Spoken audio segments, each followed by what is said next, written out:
mana yang lebih mengutamakan dunia daripada akhirat? Mana akal tersebut? Waliyadzubillahi min dzalik. Nah, karenanya itu saudara-saudara sekalian, terakhir nih ada satu kisah ringkas aja.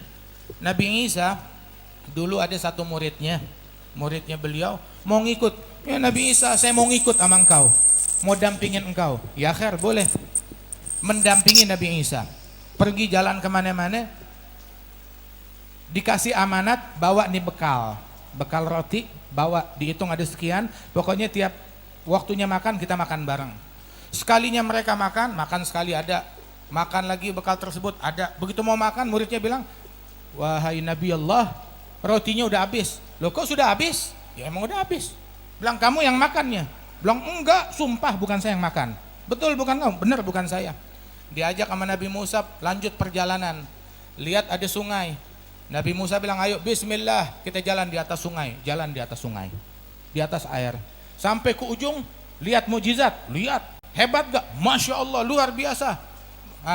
Nah sekarang saya bertanya, demi Allah yang menunjukkan mukjizat ini kepada kamu, yang makan roti saya siapa? Kamu bukan? Bilang bukan, sumpah bukan saya. Lewatin kuburan, itu kuburan, mayit bangun dari kubur, mayitnya bangun dari kubur. Bilang hebat mukjizatnya, hebat. Nah sekarang saya tanya, demi Allah yang ngizinkan saya ngidupin mayit, kamu bukan yang makan roti saya? Dia bilang bukan, sumpah bukan saya. Sampai jalan ngelihat gundukan tanah pasir. Nabi Isa ya doa di atas gundukan pasir, itu pasir berubah jadi emas. Terus udah gitu dibagi 3 tumpukan. Nabi Isa bilang, 1 buat saya. Murid itu udah melotot, 1 buat kamu.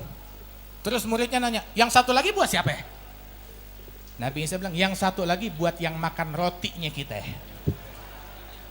Si murid bilang, saya yang makan rotinya. Baru dia ngaku.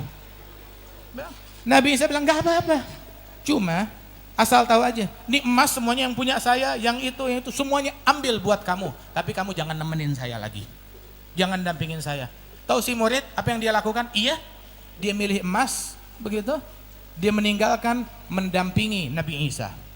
Lihat, meninggalkan pergaulan bersama Nabi Isa demi emas, demi duniawi. Ditinggal oleh Nabi Isa. Enggak lama dia mau bawa tuh emas, enggak bisa, terlalu banyak, terlalu berat.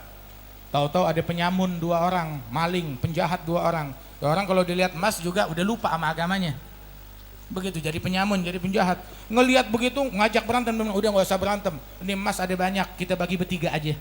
Kata si muridnya Nabi Isa ini.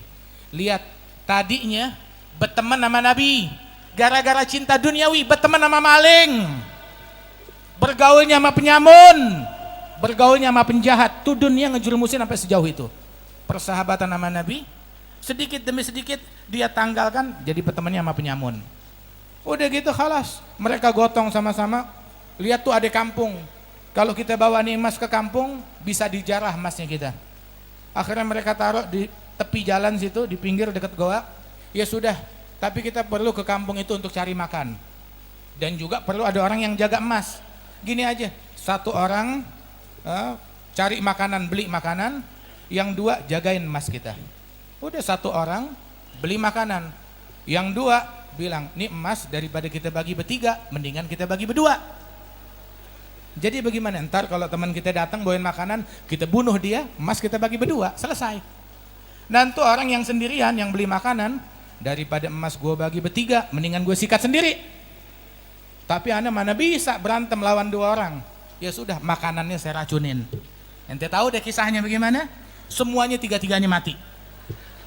Nabi Isa ketika lewat lagi ngelihat ada gundukan emas sama 3 mayat, 3 jenazah, salah satunya muridnya. Dan nah ini ending daripada dunia kayak begitu. Orang berakal ambil pelajaran dari kisah kayak begini. Orang berakal ambil pelajaran dari kisah kayak begini. Setiap perkongsian persahabatan karena dunia, hasil akhirnya kayak begitu. Dulu teman, besok bisa jadi musuh. Dan begitu dunia kayak begitu. Dan kita alhamdulillah dari zaman kongkong kita duduk hadir sini karena siapa? Karena Allah di majelis kuitang. Kakek kita udah mati puluhan tahun, kita masih hadir. Kenapa? Sebab dijalinnya karena Allah Ta'ala, bukan karena politik, bukan karena harta, bukan karena dunia. Mudah-mudahan Allah Subhanahu wa Ta'ala perlihatkan ke hati kita sehingga kita memandang dunia ini seperti para aulia wassalihin memandang dunia ini, dan Allah Ta'ala bersihkan hati kita dari cinta kepada hal-hal duniawi, dan Allah Subhanahu wa Ta'ala berikan anugerahnya kepada kita sekalian. Allahumma akhrij min qulubina kulla qadar di dunya kulla mahalil khalqi yamilu bina ila ma'asiyatik yushghiluna an ta'atik yahulu bainana baina tahaqquq bi ma'rifatikal khassah wa mahabbatikal khalisah wa sallallahu ala sayyidina Muhammad an-nabiyil ummi wa ala alihi wasallam wa akhiru da'wana alhamdulillahi rabbil alamin.